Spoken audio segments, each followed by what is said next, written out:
Hey everybody, and welcome to week number 4 of our class here at Purdue Global on the global environment, EM 410.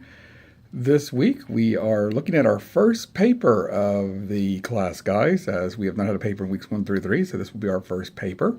I had a question about it at the end of our week 3 seminar, so if you want to go back and scroll through to the very end, I gave a little bit of an overview of the paper at the very end of the seminar.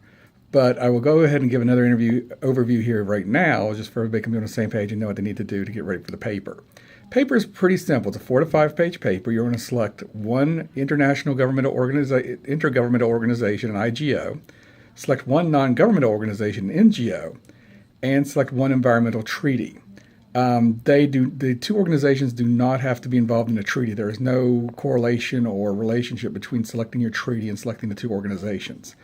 There is a list that is located at the top of the assignment when you guys pull it up on the screen. It's got a list in the PDF, so pull that up and you're selecting them from that list. It's going to give you your IGOs, your NGOs, and should have your treaties as well also on there.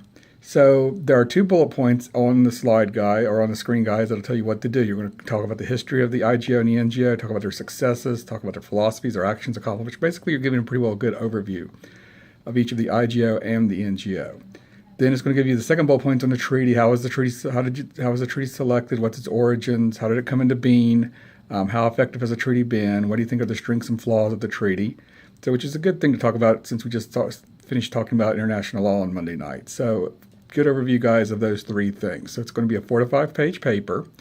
Remember, guys, it's going to be in APA style. So you need a cover page and a reference page, and you need to use in-paper citations if you are citing something. Empirical evidence, a direct quotation, those kind of things needs to have an APA citation.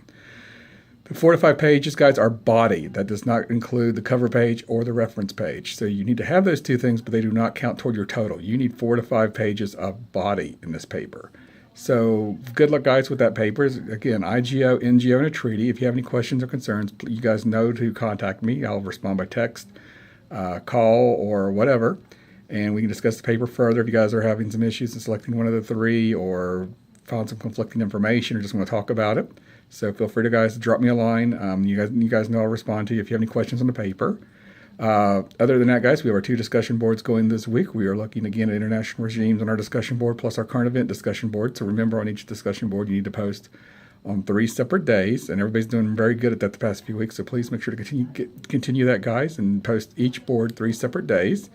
We'll have our seminar for Unit 4 coming up on this Monday night, which is July 29th, I believe. We're getting near the end of July. So we'll have our seminar this coming week. It's going to be discussing some NGOs, IGOs, and looking at some international regimes too. I believe we will be specifically looking at the ozone regime. So that should be a very interesting discussion as well too. Our topic this week is going to be, again, we're looking at some non-government organizations, how they impact global environment, impact global law, impact the operations of nation states, and try to influence changes in environmental policy. Also looking at international government organizations again a little bit, but we're also going to be looking at international regimes. International regimes sometimes are created by treaties. And when we talk about treaties and we talk about all these standards and everything that are established, the question becomes well, what happens? Everybody just walk away and do it on their own, or how do they do it? Well, sometimes they establish an organization, what we call an international regime, such as the ozone, such as law of the sea treaties.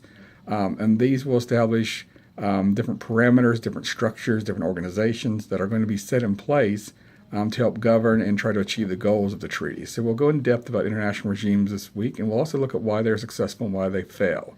So we're looking at it on our discussion board. We'll also look at it again on our seminar on this coming Monday night as well also, guys. So it should be a very interesting topic to see international regimes and how they work and how they don't work sometimes. So, but they are created by treaties, and they are there to try to implement the goals of the treaty and to get the nation states to continue to adhere to the treaties and work together to accomplish whatever they set out those goals to be. So it should be a very good week this week, guys, if I can say it correctly. Looking forward to seeing everybody again in our seminar this coming Monday night, and on our discussion boards as well. So again, guys, if you need anything from me, please feel free to drop me a line, either by text, call, or email, and I'll respond to you guys as quickly as possible. And I hope everybody has a great week this week.